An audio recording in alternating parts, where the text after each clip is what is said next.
When you have been shown multiple blockage during angiography in the artery, nothing to worry.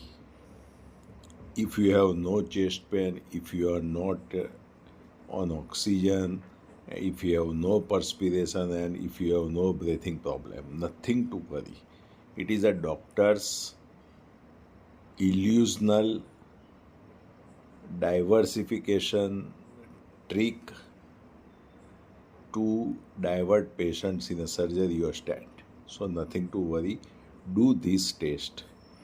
आप lipid profile कराते हो, बराबर? Block कितना है वो एलडीएल कोलेस्ट्रॉल से मालूम पड़ता है, लेकिन साथ में एपोलाइपोप्रोटीन बी की जो एक स्मॉल डेंस सेल लाइपोप्रोटीन के जो दीवार को क्रॉस करता है हार्ट की नली की और दीवार में थक्का जमाता है along with इन्फ्लेमेशन, तो एपोलाइपोप्रोटीन बी टेस्ट कंपलसरी कराना ज़रूरी है।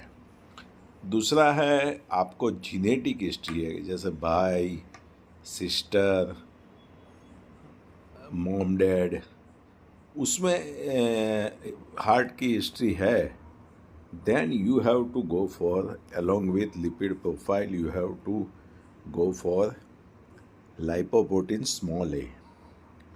उससे आपको मालूम पड़ेगा कि आपको कितनी केयर लेने की ज़रूरत है, because you have genetic history present और नॉट। दूसरा टेस्ट आता है, मोस्ट इम्पॉर्टेंट टेस्ट है, that is ultra sensitive HSCRP।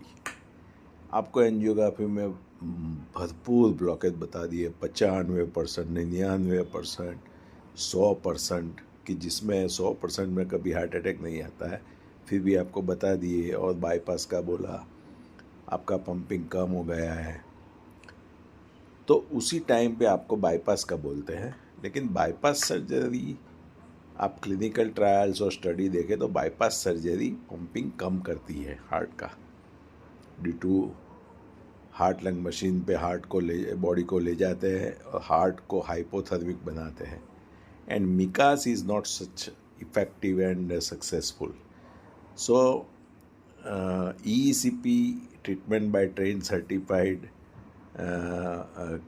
doctor, EECP heart treatment that is approved by FDA all over the world, including developed world, for heart failure and to develop natural bypass surgery and to relieve anginal severe pain.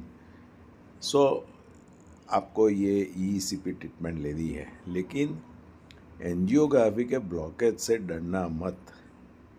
पहले ये test जो मैंने आपको बताए कि आप cardiac profile कराओ, उसमें lipid profile, ultra sensitive HSCRP, apolipo B, lipoprotein a small a, that is genetic marker, then आप uric acid if you are a non vegetarian, then vitamin B12, D3, क्योंकि उसकी डेफिशिएंसी भी atherosclerosis blockage बनाती है।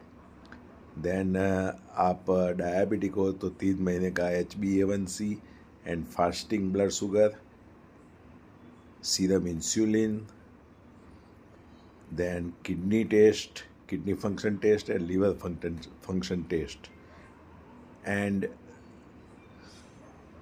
This test give you the real picture of the heart disease intensity, कि block फटने वाला है कि नहीं फटने वाला है, सॉफ्ट है कि हार्ड है। हार्ड ब्लॉक फटता नहीं है, वो चेस्ट पेन जरूर करेगा आपको वॉकिंग के टाइम पे, वो धीरे धीरे दवाइयाँ से और EECP ट्रीटमेंट से मिट जाता है। सॉफ्ट ब्लॉक जो एंजियोग्राफी में कभी दिखता भी नहीं है डॉक्टर को, ऐसा 30-40% वाला ब्लॉक आपको हार्ट अटैक लाएगा। So do this test.